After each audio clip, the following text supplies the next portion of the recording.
En esta primera edición de Radio Análisis y corresponde el momento del panel de conversación de todos los días de contingencia, de actualidad nacional y también internacional, que están pasando hartas cosas.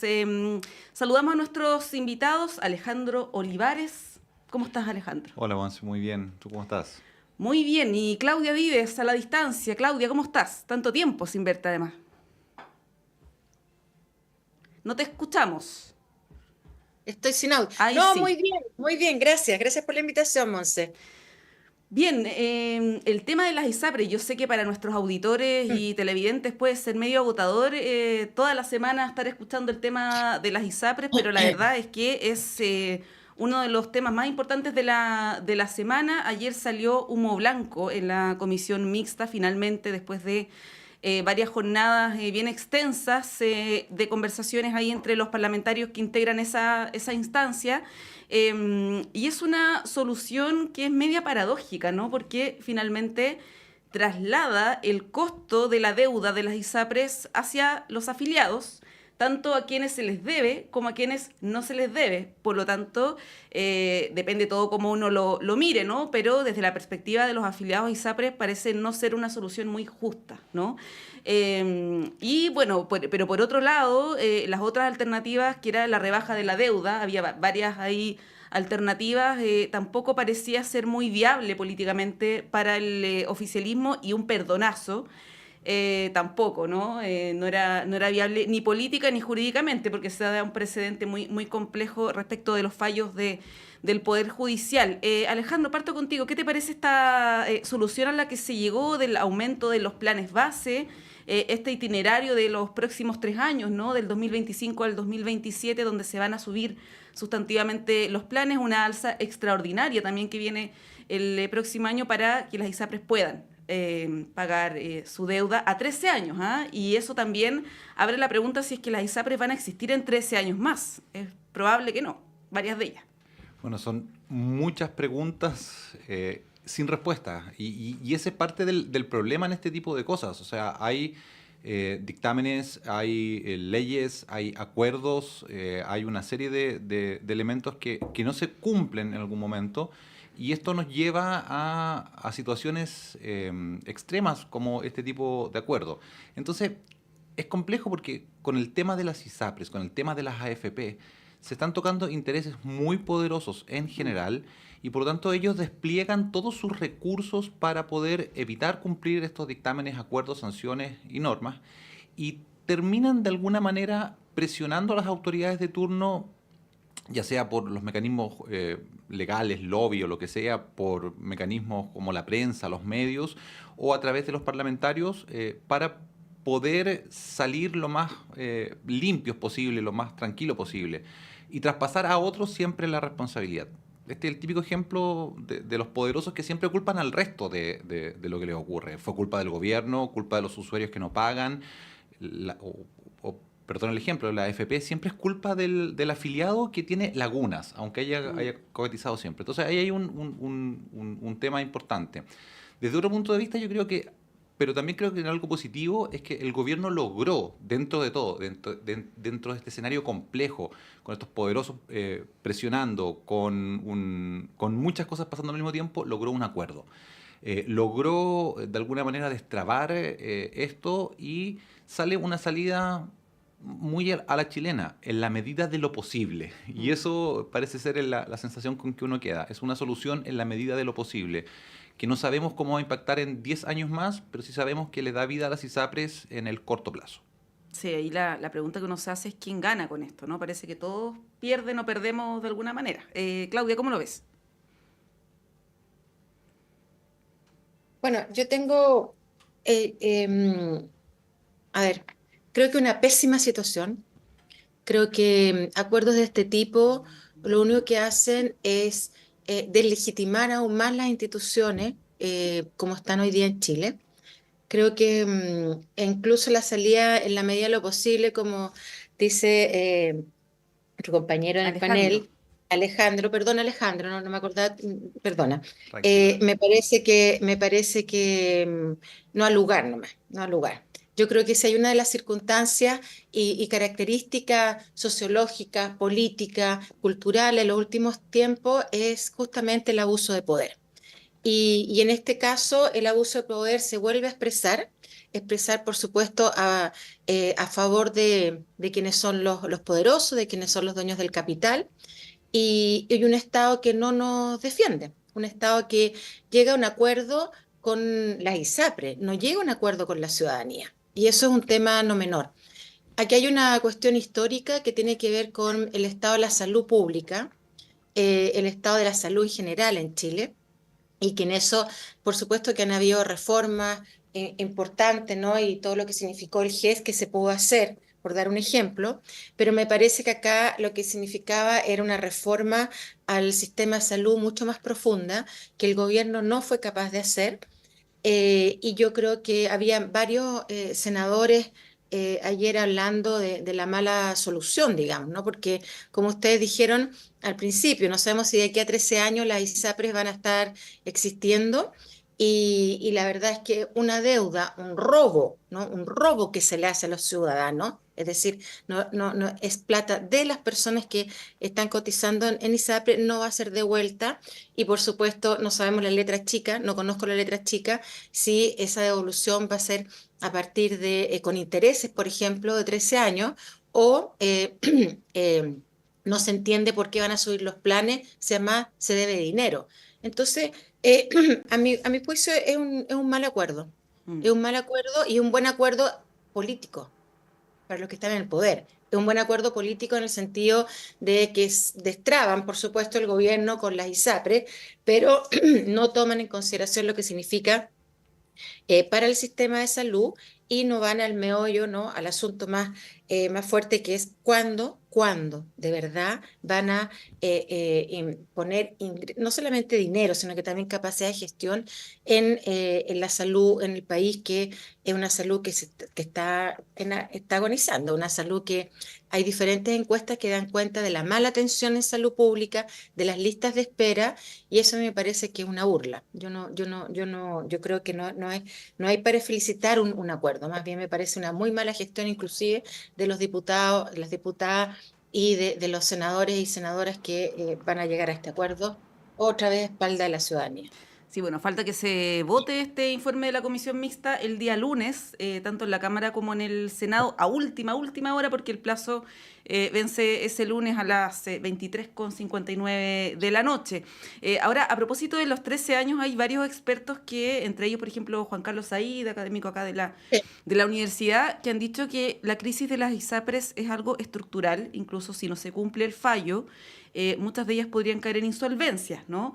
Y ahí uno se pregunta, bueno, ¿qué es lo que están haciendo las autoridades, no solamente pensando en el gobierno, sino que también en el Congreso, para buscar una solución de largo plazo respecto de esto? Porque ¿qué es lo que va a ocurrir probablemente con esta alza sustantiva en los planes de salud de las ISAPRES? Mucha gente que está que es de clase media, que no son los más ricos, ¿no? Van a tener que emigrar hacia FONASA. Eso va a ser más o menos inevitable. Y la pregunta es, FONASA tiene las condiciones para aceptar, por ejemplo, a 1 millón de personas, quizás no la totalidad de las ISAPRES, pero a un porcentaje importante, por ejemplo, de sectores medios. Y ahí está un poco el meollo del conflicto. ¿Cómo lo ves tú, Alejandro? Es complicado, es muy complicado, porque este es uno de los pilares del funcionamiento del sistema chileno, por decirlo de alguna manera. ¿Qué pasa si dejamos caer a las ISAPRES hoy día o mañana? Si un gobierno no llega a un mal acuerdo, pero no logra hacer que esto funcione de alguna manera. Si se cae el sistema de ISAPRES, se cae el sistema de FP, en realidad muchos dirán, bueno, esta es la base para un cambio profundo. Sí, un cambio en el cual no hay consenso. ¿Hacia dónde? ¿Por qué parto por esto? Porque en realidad lo que uno debiese decir es, ya, vamos a... dada que la evidencia dice que las ISAPRES puede que no existan en 13 años más, puede que no tengan solvencia, habría que trabajar en un sistema mixto. Pero para un sistema mixto no hay consenso entre las autoridades políticas para desarrollarlo, no hay consenso en el Congreso, no están los votos para ello. Y ahí también hay que ser realista, o sea, ¿cómo imponer un sistema, cómo desarrollar un sistema mixto que potencie FONASA. Es verdad lo que dice Claudia. El sistema público está haciendo agua hace mucho tiempo. Los hospitales regionales, algunos funcionan muy bien, otros funcionan muy mal. La gente tiene que viajar kilómetros para poder atenderse, para pedir una hora que a veces nunca llega, y hay una serie de problemas que es altamente probable que si mucha gente pasa a FONASA, esto se multiplique en número. Pero no hay consenso sobre cuál es la alternativa. Entonces es muy complejo el proceso de toma de decisiones y hay que ir viéndolo, yo creo, en el mediano plazo y en el corto plazo. Y en ese sentido, compartiendo lo que dice Claudia, de que a lo mejor en el largo plazo este es un mal acuerdo, en el corto plazo es un acuerdo que permite el funcionamiento de las ISAPRES y que le da al gobierno algo de oxígeno para poder ir desarrollando una estrategia de mediano a largo plazo para potenciar FONASA y el sistema público, al cual hay que meterle muchos recursos para que pueda atender a la gente que eventualmente migraría desde el sistema privado al sistema público. Hay no sé si decir consenso, pero hay un acuerdo entre varias fuerzas políticas, por ejemplo, en la idea de un seguro único de salud. Eso se plasmó en las propuestas, por ejemplo, de los candidatos presidenciales, algunos exministros de salud de la actual oposición, por ejemplo, el exministro Jaime Mañalich, entre otros, han planteado esta alternativa, ¿no? Un seguro único y que las ISAPRES pasen a ser una especie de seguro complementario. En eso hay más o menos acuerdo con distintos matices, pero parece, Claudia, que no hay mucha voluntad tampoco para empujar algo de esas características. ¿Cómo lo es? Mira, yo creo que hay una cuestión básica que tiene que ver con la vida de las personas y algo que parece como obvio, ¿no? Pero los ciclos vitales son muy distintos. Entonces, seguramente para personas jóvenes, en general, con una buena salud, en general, no es un tema prioritario. Pero pasada cierta edad, el tema se convierte prioritario. Y en ese sentido, puede ser, claro, un respiro para el gobierno, pero entonces quiere decir que el gobierno vive de respiro. No lo digo precisamente en este gobierno, ¿no? No es una cuestión, pero a mí me parece que es una falta de respeto con la ciudadanía, con las personas, con la gente, con el pueblo, como quieran decirle, no ser capaces de mejorar tres pilares fundamentales que hay hoy día en Chile, ¿no? No voy a meterme en el tema de seguridad porque es algo que se habla mucho, ¿ok? Y estamos todos de acuerdo. Pero el tema de educación, el tema de la salud y las pensiones son tres cuestiones fundamentales que las familias chilenas necesitan claridad, necesitan protección y necesitan garantía. Y en ninguno de los tres están las tres características. Siempre hay alguna falencia.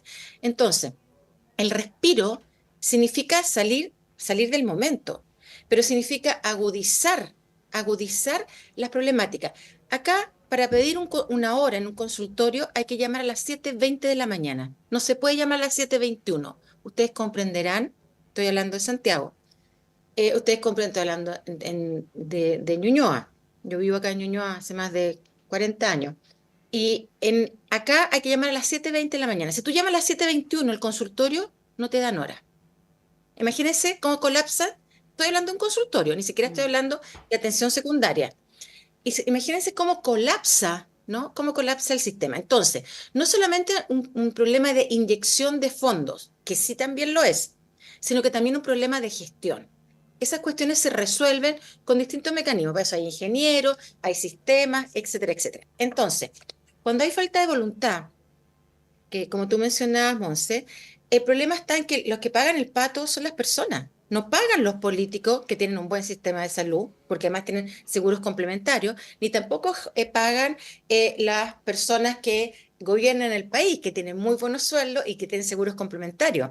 Pero la mayoría del país no tiene seguros complementarios. Entonces, a mí me parece grave, porque es nuevamente decir, ok, nos arreglamos un ratito, un par de añitos, pero esto va a colapsar. Ayer aparecía que en la sociedad de Bupa española, que ellos no estaban por dejar caer la ISAPRE. No sé si era Banmédica. Sí, Banmédica. Banmédica es de Bupa. Entonces, cuando hay un grupo económico tan grande como Bupa que dice, no las vamos a dejar caer, ¿qué están diciendo? Nos están amenazando con que se van a acabar las ISAPRES. Puede ser que queden 2 ISAPRES, 3 ISAPRES. Bueno, pero esto es parte del libre mercado. Entonces quedarán las que son más sustantivas y tendrán que llevarse a todos los otros afiliados, etcétera, etcétera. Se han acabado varias ISAPRES entre medio. A mí me parece que, parece cuando suban van a subir los planes. Eso va a significar de nuevo ir a tribunales y dar todos los argumentos del por qué, debiéndonos plata, ¿no? Se vuelve a cobrar más plata y no se paga lo que se debe. Es una cuestión muy fácil. Es algo muy sencillo de entender. No es una cuestión difícil y que merezca algunos algoritmos, es súper, no sé, casi de astrofísica. Es, me deben una plata, me van a cobrar más plata. No entiendo. Y eso es lo que la gente saca los resultados respecto a cómo se convierte un gobierno, cómo se comporta, perdón, una autoridad, un gobierno, un parlamento. Entonces, por eso yo empecé diciendo que aquí lo que hay es un proceso eterno, y yo lo vengo diciendo hace muchos años, de deslegitimación de las instituciones democráticas, como el parlamento, y también de los gobiernos. Entonces se instalan discursos, por supuesto, mucho más extremos que obviamente terminan en otro tipo de discusiones. A mí me parece grave. Yo de verdad creo que esto no es para celebrar. Es un acuerdo que celebran entre un grupito muy pequeño, pero no es un acuerdo que vaya a celebrar la gente. Ahora, lo que sí puede la gente estar más tranquila es que la ISAPRE no se acaba mañana y que por lo tanto no tengo que irme al sistema que ya está mal evaluado. Entonces, es un tema complejo, por supuesto, como todos los temas y decisiones políticas que hay que tomar en un gobierno, en un Estado. Pero que sea complejo no significa que no pueda tener soluciones ni capacidad de tomar algunas medidas que sean un poco más drásticas, porque el Estado tiene que cuidar a los ciudadanos y a las ciudadanas. El Estado no puede proteger.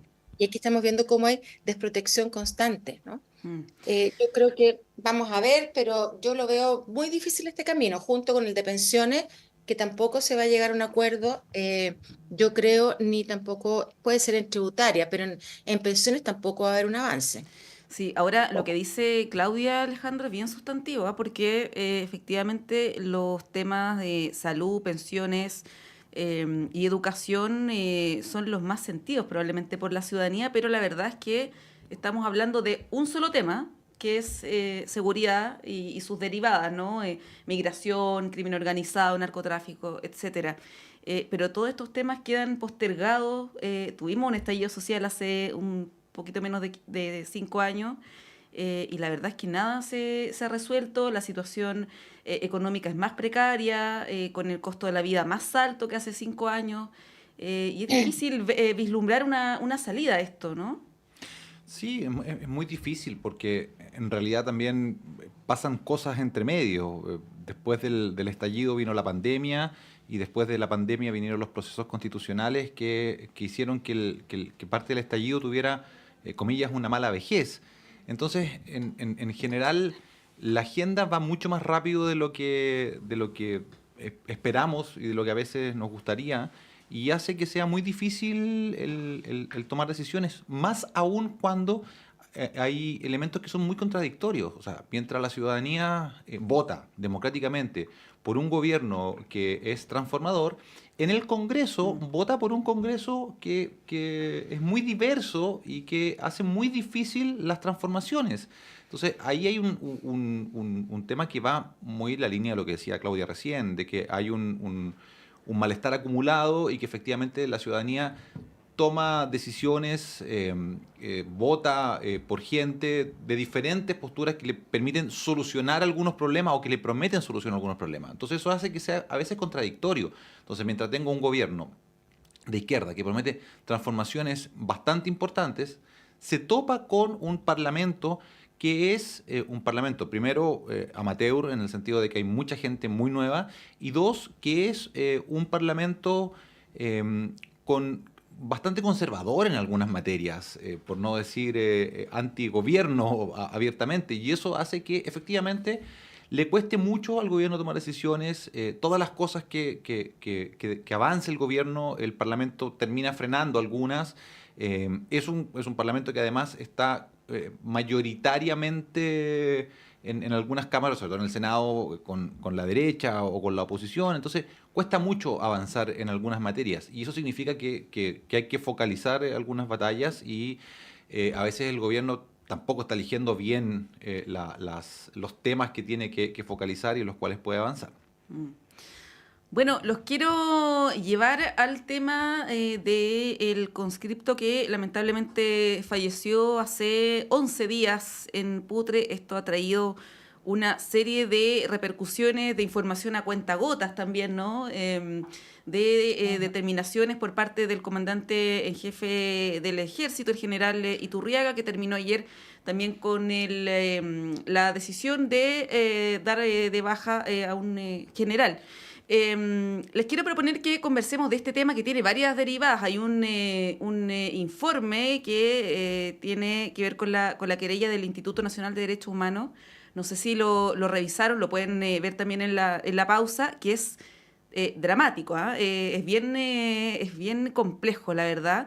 Y esto, como digo, tiene varias derivadas. La arista civil, por así decirlo, la situación de la ministra Maya Fernández, que también ha sido cuestionada, el general Iturriaga, por un lado, y también el debate sobre los derechos humanos en este tipo de circunstancias. Son las 8:58. Hacemos un breve corte y a la vuelta podemos desmenuzar este y otros temas.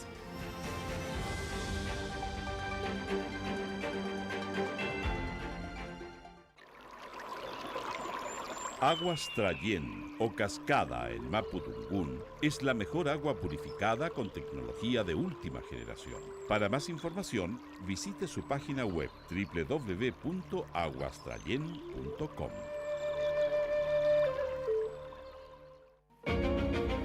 No te pierdas Debate Social, el programa de conversación y debate que analiza la realidad nacional, especialmente en el ámbito social. Conducido por Luis Mesina.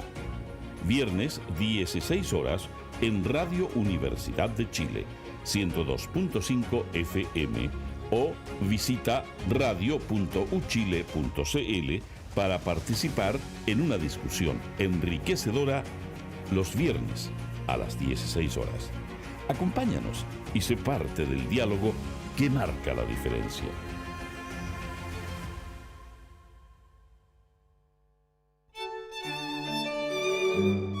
Radio Universidad de Chile te invita a escuchar los jueves a las 18 horas Diálogos, un programa del Instituto de Chile, conducido por el profesor Fernando Lolas Stepke, académico de la lengua en la radio que piensa. Diálogos, un programa para la producción del cultivo, progreso y difusión de las letras, las ciencias y las bellas artes. Todos los jueves a las 18 horas en el 102.5 FM y radio.uchile.cl.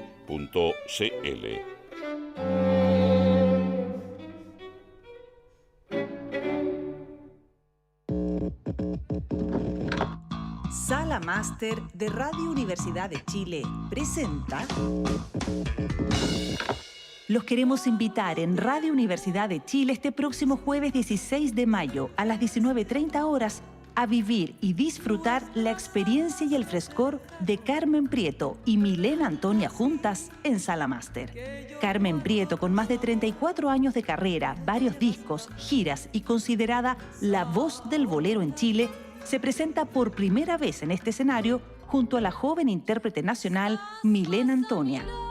Estas destacadas artistas nacionales se unen para dar juntas un concierto con sus maravillosas voces y haciendo del bolero, recientemente declarado Patrimonio Cultural de la Humanidad, un canto elevado, vibrante y profundo en femenino y en mujer. Los más bellos boleros de ayer y mañana junto a Carmen Prieto y Milena Antonia, porque el bolero continúa. Jueves 16 de mayo, Sala Máster, Miguel Claro 509, Providencia. Apertura de puertas 19:30 horas, inicio del show 20 horas en punto. Entradas disponibles en portalticket.cl y más información en www.salamaster.cl.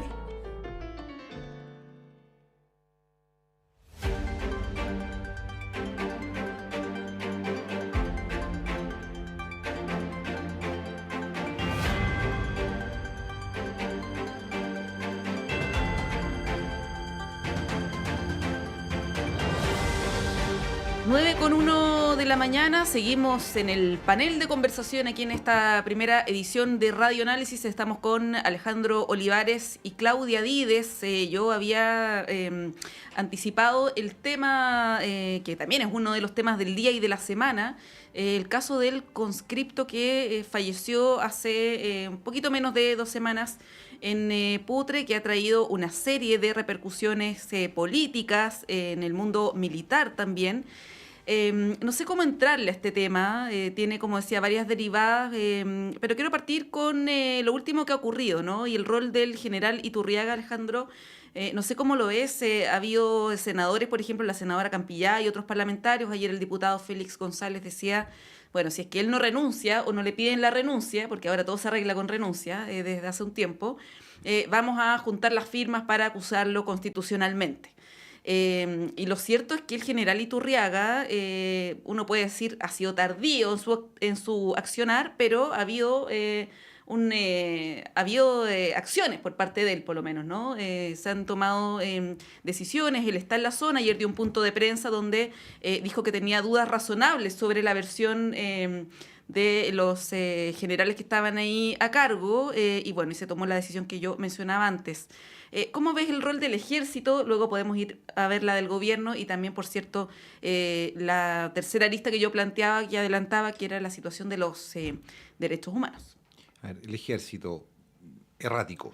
Eso es lo primero. La declaración del jefe de zona o del cuartel, la verdad es que en términos militares yo no lo sé mucho, diciendo de que el conscripto había llegado con vida al servicio de salud primario, y después la gente del servicio diciendo que llegó sin vida, es gravísima, es tremendo, porque además, y aquí perdón, voy a hablar del lado humano, o sea, el relato que hace este militar de cómo supuestamente estaba llegando el conscripto con vida al servicio de salud, es muy duro, es brutal.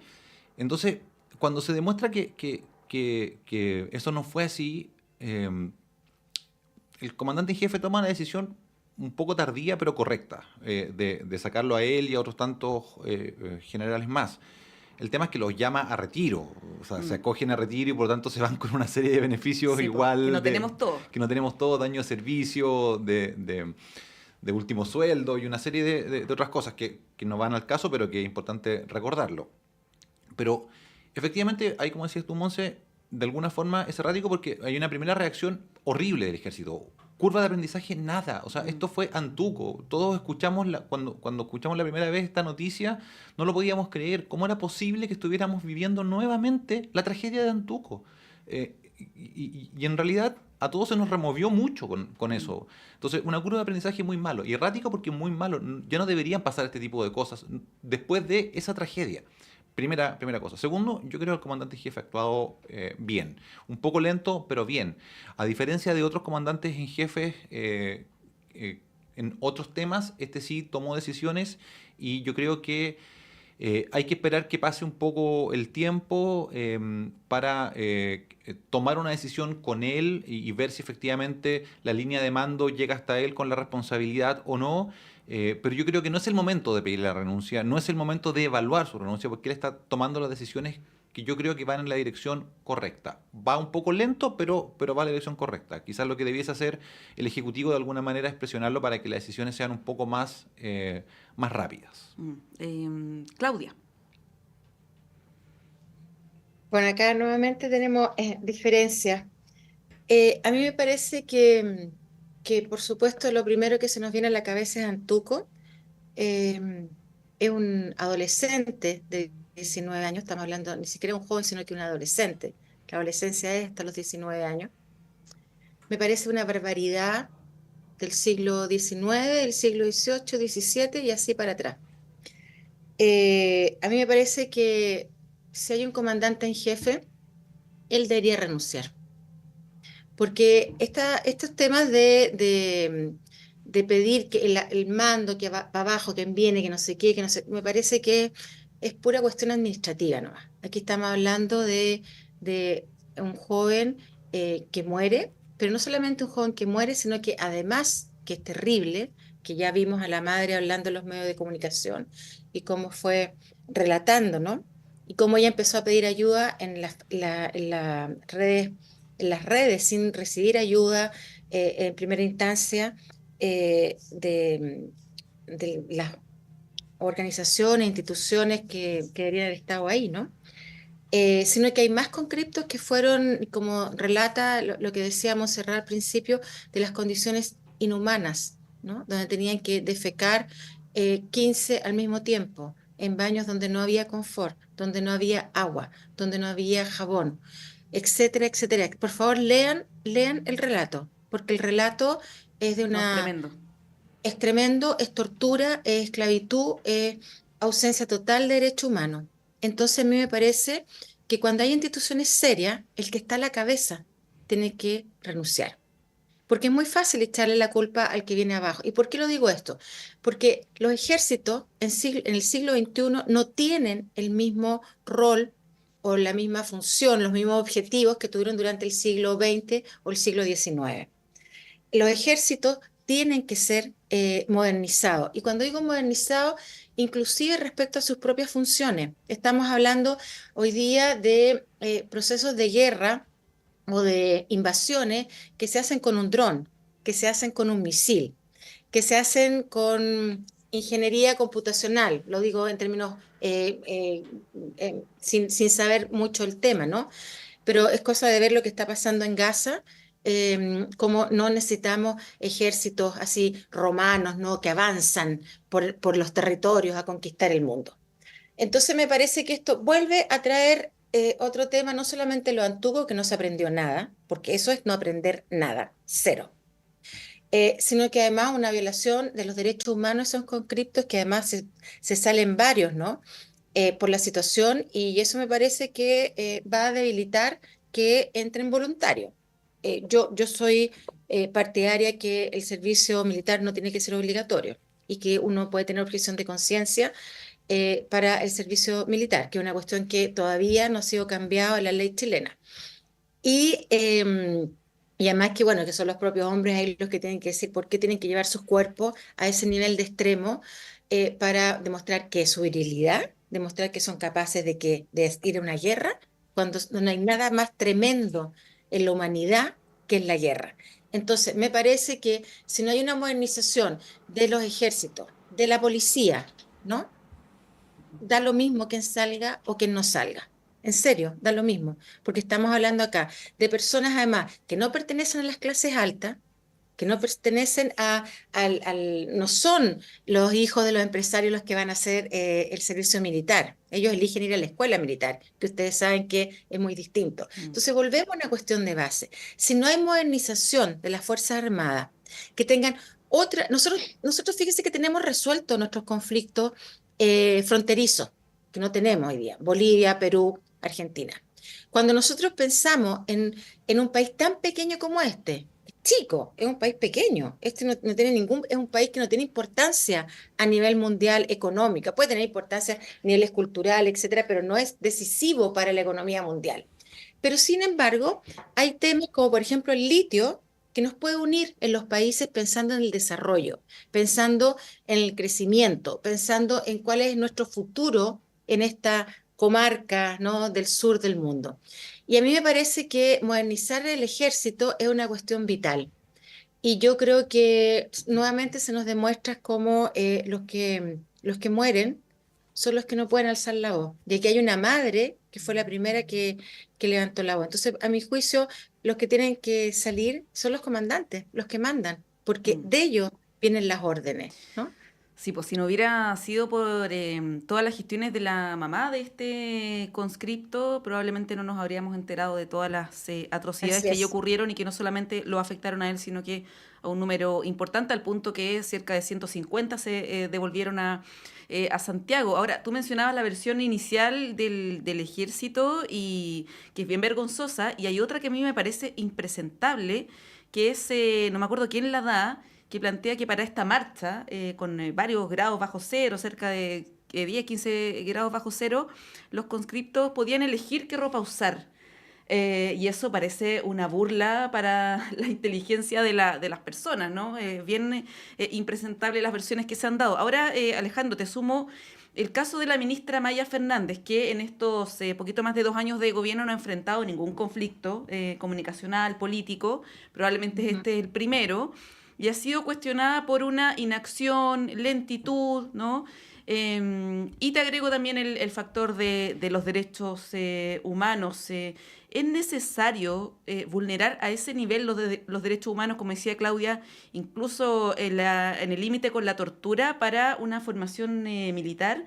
Yo la verdad es que no sé cómo será en otras partes, pero no creo que esta sea una práctica inhabitual en el ejército. No, no y no. O sea, no es absurdo, es inhumano, es brutal, es diabólico, no sé, yo no sé qué adjetivo utilizar, esa es la verdad. Eh, para, para, para la violación a los derechos humanos no es justificable, no es entendible, no es comprensible en ningún momento de la historia, bajo ninguna circunstancia, menos aún en esta. Entonces, efectivamente, no hay curva de aprendizaje y ese es un primer punto. O sea, el ejército debiese tener algunas prácticas que son distintas y uno hubiese pensado, o uno desde la ignorancia de lo que ocurre dentro de los cuarteles, hubiese pensado que después de Antuco o, esto era distinto. No es creíble, no es verdad, no es cierto que la gente pueda elegir qué ropa colocarse si gastar a menos 10 grados. Hay una responsabilidad de mando de decirle a la tropa, hay menos 10, hay menos 15, hay menos 2, abríguese para marchar. O sea, eso no es cierto. Y las violaciones a los derechos humanos son completas, total y absolutamente imperdonables e incomprensibles y tienen que ser juzgadas con la mayor celeridad posible por quien corresponda. Por lo tanto, en ese sentido, creo yo que, por ejemplo, el INDH está actuando relativamente rápido con una, un- una demanda que presentó, la institucionalidad está funcionando, nuevamente quizás más lento de lo que debería, pero está funcionando. Del mismo modo, yo creo que la ministra Fernández está haciendo un buen rol en esto. Ella tiene la experiencia legislativa, ella tiene la experiencia de años de trabajo en el sistema político, tiene los equipos, tiene los apoyos, subsecretarios altamente capacitados en lo que están haciendo. Eh, como pocos, como pocos instancias dentro del gobierno, yo creo que el Ministerio de Defensa, con su subsecretaría y la ministra, debe ser de los cuerpos más capacitados en general para funcionar. Entonces yo creo que está haciendo un buen desempeño. Eh, es difícil evaluarlo mientras están ocurriendo las cosas, particularmente esto, porque hay mucha rabia acumulada y por tanto siempre uno va a esperar que sea mejor el desempeño, pero yo creo que lo está haciendo bien y lo van a seguir haciendo bien. Yo aquí en particular tengo plena confianza en cómo funciona el Ministerio de Defensa, porque en general entiendo que son políticos que vienen con bastante experiencia y que han logrado mantener una buena relación con las Fuerzas Armadas. Bueno, es un tema que está ahí ¿Puedo decir, en... Sí, puedo Claudia. decir algo, Monse? Fíjate que ahí yo difiero porque a mí me parece que hay una eterna como condescendencia con el ejército en este país. Y ser experto en temas militares no significa que puedan tener la razón. Cuando hago ilusión a que este no es un ejército que tenga que ser pensado como el siglo XIX, el XVII, el XVIII, el XX inclusive, me parece que lo que no hay es un proceso de modernización.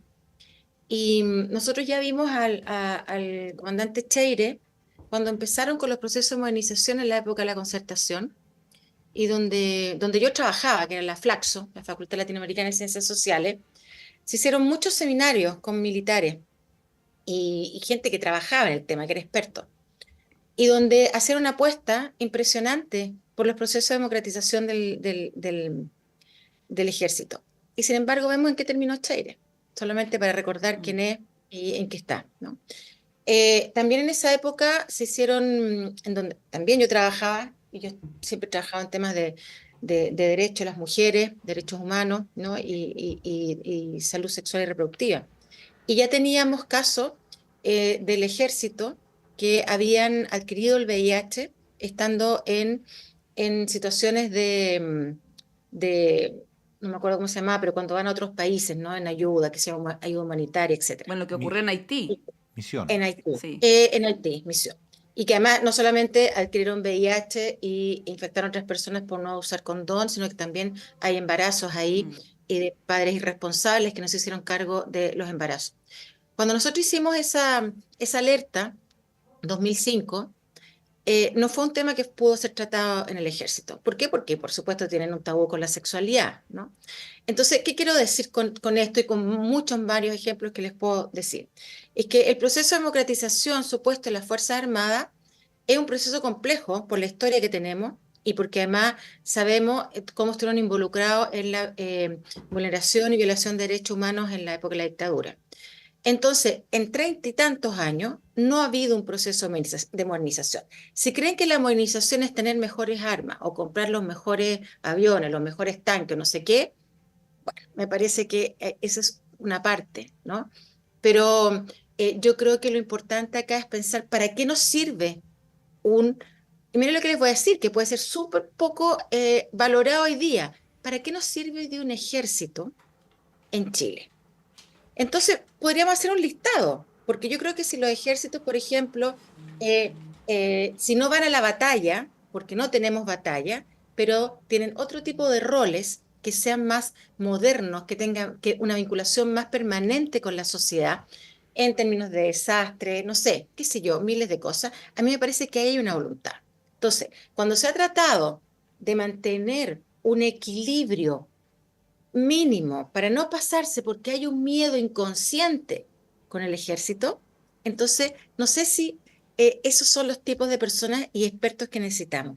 El problema es muy complejo, el problema hay que hablarlo, no tenerle miedo a los militares, el susto de los militares, la modernización tiene que hacerse porque hoy día no necesitamos con cripto que estén bajo 15 grados defecando 15 personas al mismo tiempo, sin confort. Necesitamos personas que se sientan satisfechos en los lugares que quieren ocupar en la sociedad. Así como entró este conscripto con ganas de ser militar y ejercer una carrera militar, dicho por su propia madre, y terminó muerto. Entonces, aquí no es un problema de si son buenos o no son buenos los asesores, si es buena o no es buena la ministra. El punto es que hay una complejidad con el tema que nadie quiere tocar.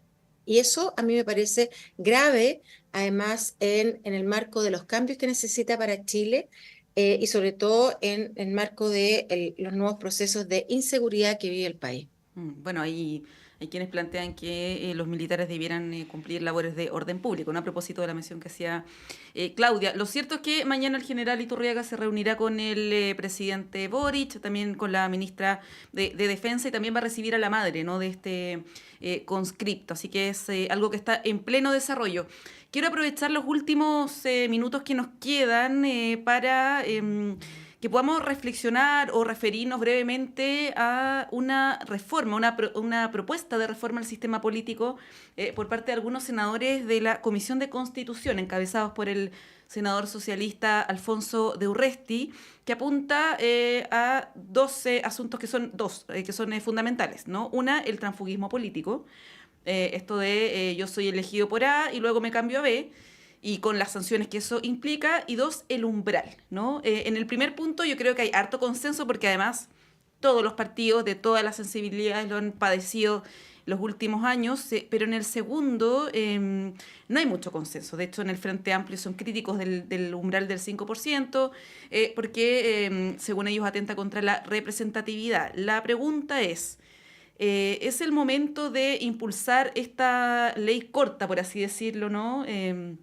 De reforma al sistema político, porque claro, podemos avanzar en esto, pero hay un montón de otros asuntos que lo han planteado distintos especialistas, Alejandro, por ejemplo, el tema de las listas cerradas, ¿no? Otras modificaciones que son incluso más importantes para el sistema político. ¿Cómo lo ves? Porque esto ni siquiera genera consenso en el propio oficialismo. Lo que pasa es que, a ver, yo creo que esto es sistémico, básicamente, por eso es sistema político, valga la redundancia. el discutir solo el umbral no tiene mucho sentido porque eso va a depender de las lógicas, por ejemplo, de la lista. Si tenemos una lista abierta o una lista cerrada, el efecto de un umbral del 2, del 3, del 4, del 5, del 10, de lo que sea, es completamente distinto en el funcionamiento del sistema. Por lo tanto, no se puede, no es correcto debatir por sí solo el tener un umbral. Eso significa discutir el tamaño de la circunscripción, cuántas personas pueden ir en el voto. No sé, si se eligen 4, es 4 más 1, más 2, más 3, si es un sistema por lista o no. Entonces, tenemos que discutir muchos elementos para que el umbral sea uno más y podamos tener cierto criterio homogéneo. Eh, o sea, además, si tengo listas o lugares donde se eligen 2 o 3 diputados, senadores o lo que sea, el cargo que sea, y otros donde se eligen 8 o 12, el efecto del umbral es completamente distinto por principios de proporcionalidad y principios de mayoría. Por lo tanto, creyendo que la discusión va en una buena dirección, esto no puede discutirse por sí solo. Un umbral por sí solo puede ser mucho más dañino de lo que es, de lo que se busca solucionar. Por lo tanto, hay que discutirlo en un conjunto de elementos que tiene que ver con el voto en sí mismo y qué es lo que esperamos del sistema político. Un sistema político que sea lo más representativo posible de las diferencias de cada uno de los partidos, o un sistema político que tienda hacia las lógicas mayoritarias. Sí, efectivamente, yo creo, más allá de esto, que hay que poner un umbral en algún punto. Respecto al transfugismo, yo creo que hay consenso. La evidencia comparada da cuenta de que es una buena medida, pero hay que discutir su alcance. Por ejemplo, el caso brasileño, que era el caso más típico de transfugismo político, donde los diputados se elegían con un partido, a la semana estaban en otro, cuando venía orden de partido se cambiaban a otro y así se iban. Hace un par de años se fijó una ley que prohíbe el cambio de partidos y el efecto ha sido una estabilidad del Parlamento mucho mayor. Pero eso no implica necesariamente una estabilidad de los partidos, porque después de que se acaba el periodo legislativo o llega el momento de la elección, arman otro partido u otro bloque. Entonces, la pregunta es, ¿estamos pensando en que haya estabilidad en el Congreso y que se mantengan las bancadas, o estamos pensando en que los partidos políticos sean estables en el tiempo? Y eso hay que tenerlo en la ecuación. Y yo creo que eso sí hay que discutirlo. Lo del transfugismo sí hay que discutirlo y hay que de alguna manera, ojalá en una ley corta, ponerle un límite a eso.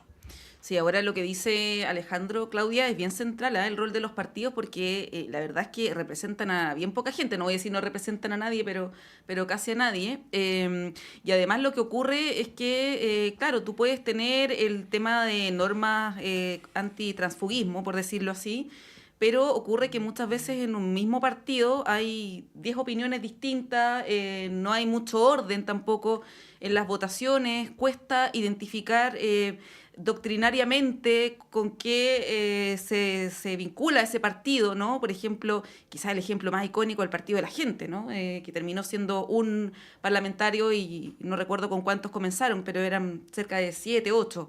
Ahí ¿cómo lo ves también desde el punto de vista de lo que planteaba antes, pero también del rol de los partidos políticos, cómo se vinculan con la ciudadanía, el tema de cómo se ordena también en las votaciones en el Congreso? Tenemos bancadas, por ejemplo, yo siempre menciono, no es nada contra el PPD, pero tenemos la bancada del PPD, que son la mayoría independientes y muchas veces votan de distinta manera, parlamentarios que critican al gobierno cuando son oficialistas, ¿no?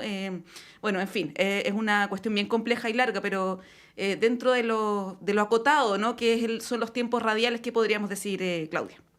Bueno, primero que esto es parte de la crisis de los partidos políticos. Segundo, que los partidos políticos no representan más del 2,5% de la población. Tercero, que la gente está obligada a votar, ¿no? Porque es un voto obligatorio. Yo no estoy de acuerdo con el voto obligatorio. Yo creo que las democracias justamente tienen que ser lo suficientemente amplios para que uno decida si quiere ir a votar, porque supuestamente los proyectos de los partidos políticos, las coaliciones, son las que deberían mandar, no en términos de idea. Me parece que esta es una jugada de último minuto, sí, para poder ordenar un poco lo que va a ser el próximo Parlamento, porque ya vimos que este Parlamento, lo hemos dicho, tanto Alejandro como tú como yo, hemos dicho que hay un desorden en el Parlamento y que se ve en cómo se van tomando los acuerdos, ¿no? O no tomando acuerdos, porque también es claro que en un Parlamento los acuerdos es parte sustancial del hacer política, ¿no? Y hoy día, lamentablemente, los dirigentes, estoy hablando en términos generales, dirigentes y dirigentes políticos, no son de muy buena calidad. Y lo quiero decir con estas palabras. Cuando tenemos políticos y políticas que son capaces de llegar a acuerdos sustantivos importantes que le den sentido a las personas, estamos hablando de una mejor calidad de la política. Entonces, hoy ya tenemos lo que tenemos, estamos en las circunstancias que estamos, y obviamente la crisis de los partidos políticos es parte, digamos, de esta crisis que hablo de los malestares y el conflicto social, que claro, una de las manifestaciones fue el estallido social, pero que tiene diversas manifestaciones más. Por ejemplo, la incapacidad total de los partidos políticos y de los políticos de llegar a acuerdo tanto en el primer proceso constitucional como en el segundo, ¿no? Que son dos fracasos, que es un fracaso importante para Chile. Entonces, si uno va sumando como los fenómenos sociales, ¿no?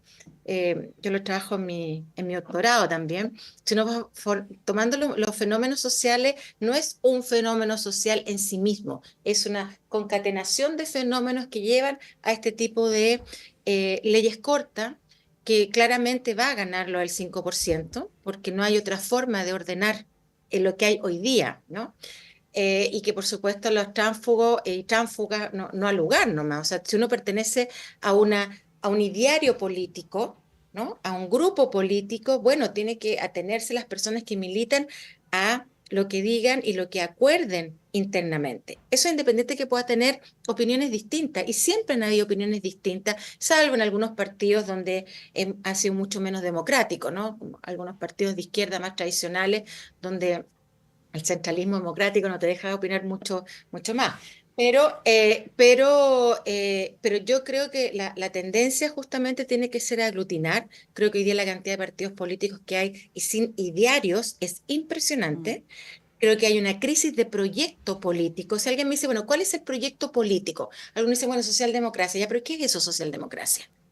¿Cuál es el proyecto político? Entonces yo creo que van a sacar más rápido esa ley que la ley tributaria o de pensiones, porque la élite política necesita ordenar el mapa para las próximas elecciones.